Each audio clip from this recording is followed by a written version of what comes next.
We are at Southern Conference Football Media Day. I'm Dave Friedman, and that's Commissioner Michael Cross as we get ready for another exciting year of SoCon football.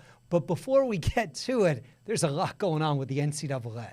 You know, it is an incredibly new environment for us. If you think about July 1 and what was the significance of that day, we changed the way we do business forever in that institutions can now directly pay their student athletes for their name, image, and likeness.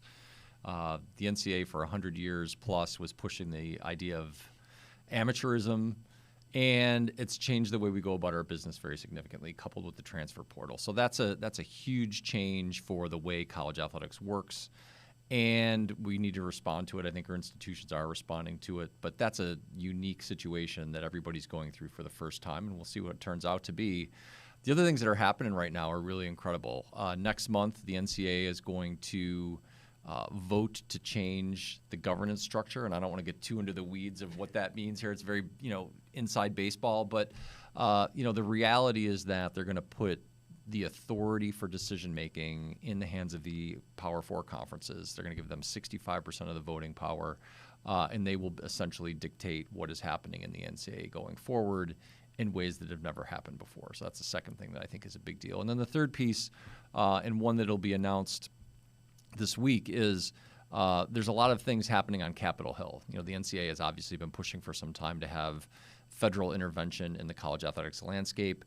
And there's a bill that's going through Congress right now called the SCORE Act. And the SCORE Act is really designed to do three things. One, preempt state rights so that you've got different states who are out there trying to, circumvent NCAA rules and give their state an advantage over some other states. They want to make sure that student athletes are declared as students and not employees, and then they're looking for some limited antitrust protection. I bring all that up because our conference and 9 other conferences are going to be partnering with a lobbying firm in Washington, D.C. to make sure that we are in a situation where our voice is heard and the issues that we care about are covered and addressed, primarily around championship access, as well as making sure that revenue distributions stay in a way that in a lane that are very helpful for us. So those are really 2 big issues for us. We're going to continue to be strong advocates for the SoCon and for conferences like ours in the changing landscape, and we need to do that on Capitol Hill because, the authority of how we govern ourselves is going to change in the next few weeks. When you talk about playoff access, you're talking about most SoCon sports, but football is very different. Within this landscape, FCS football is kind of off on its own island. Yeah, it is. This is the one sport where we have a championship that's distinct from what the FBS schools do. They're obviously operating in the CFP.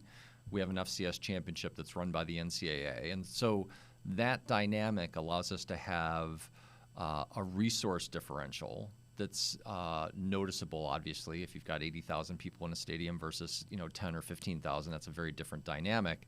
But we can compete at our own level, and we will do that very successfully within the conference.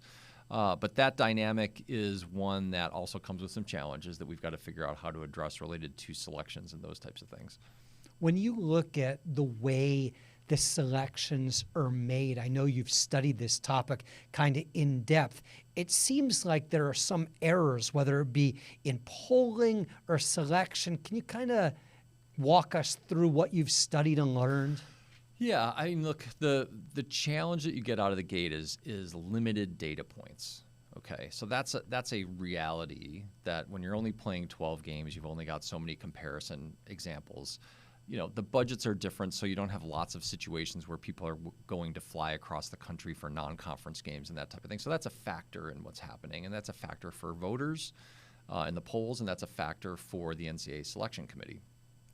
That being said, artificial intelligence is a pretty remarkable tool out there these days, and so I spent quite a bit of time researching a number of factors. And as it relates to the polls, it is really remarkable how the polls have shifted over the last 3 years. So, for example, 3 years ago, the preseason poll was 68% correct when you compared the preseason poll to the end-of-season poll. The second year, 2023, 2 seasons ago, that poll was 52% accurate. And this past year, 2024, it was only 36% accurate. reflects the transfer portal, reflects all those different types of things. But the reality is that what also happens in those polls is it's difficult to move down. There's a bias that comes into the equation right out of the gate. And if you started high, there's a reluctance on the part of voters to move people down after demonstrable losses or multiple losses. And there's an anchoring bias that I think is very real there. And the ability to claw your way up those polls is even more difficult. And the statistics bear that out. We put that into artificial intelligence, and it gave us all kinds of information related to what is actually happening with the polls.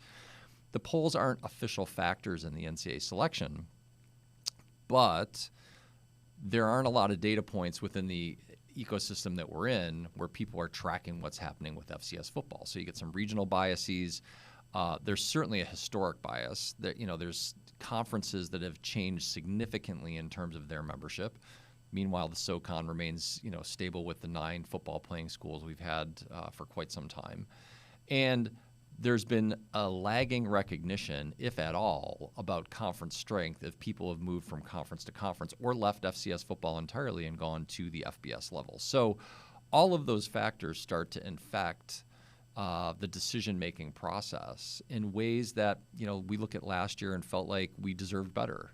There was, we had a lot of really, really strong programs. My contention would be that if we've got a SoCon team that has 3 conference losses or fewer, that team absolutely should be on the board for discussion in the NCAA selection process. Well, and then there's the scheduling piece of it.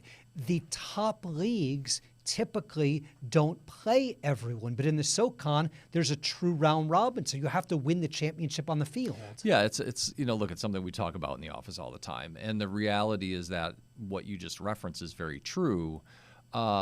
There are conferences that will not even have their teams play 60% of their membership. And so you're manufacturing perceptions of strength and quality and that type of thing.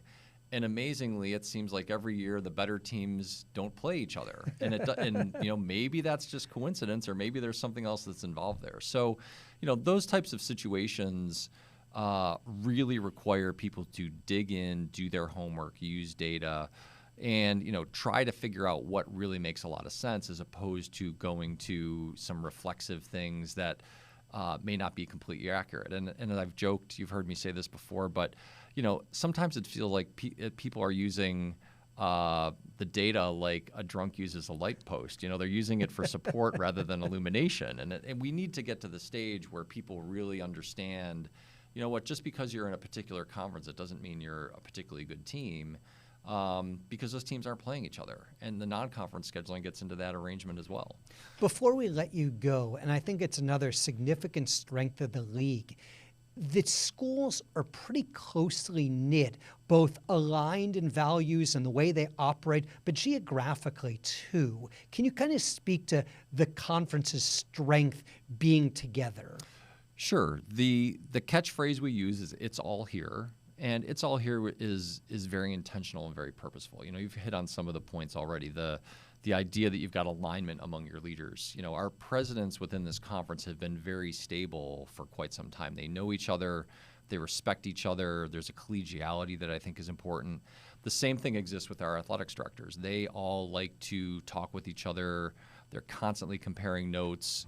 There's certainly some competitiveness in there, obviously, but they also understand the bigger picture and what we need to do to be successful in the national landscape. So those are 2 key factors right out of the gate. The geography is crucially important. There used to be a time when, calling yourself a bus league was a negative factor. In an era that I talked about earlier, as of July 1, when you're trying to figure out how to win, it comes down to attracting the best talent. And the best talent is often correlated to how big is your ability to compensate them. And it used to be just room, board, books, and tuition, and now it might include some other things. And the extent to which we can say, okay, we're not going to fund Delta Airlines or American Airlines or a charter company, and instead we're going to make sure those resources make their way to their student athletes. The student athletes want those types of opportunities. And that now allows us to be more competitive because our teams aren't putting hundreds and hundreds of thousands of dollars into travel budgets related to getting on a plane. SoCon Saturdays are coming. Any one thing you're most looking forward to? So, I love getting to all the campuses. That's certainly the case. But what I would say is that our non-conference slate, right out of the gate, day one, our conference champion Mercer from last year is going to get a chance to play UC Davis in the kickoff classic down in Montgomery, Alabama. And then it takes off from there. We've got multiple games with CAA opponents. We've got multiple games with Big Sky opponents. So we're going to have a chance to prove it and have some things to prove based on what occurred last year. And I'm quite confident our teams will be up to the challenge. Thanks for taking the time. Let's get it going. Let's get it going, Dave. Always enjoying talking with you.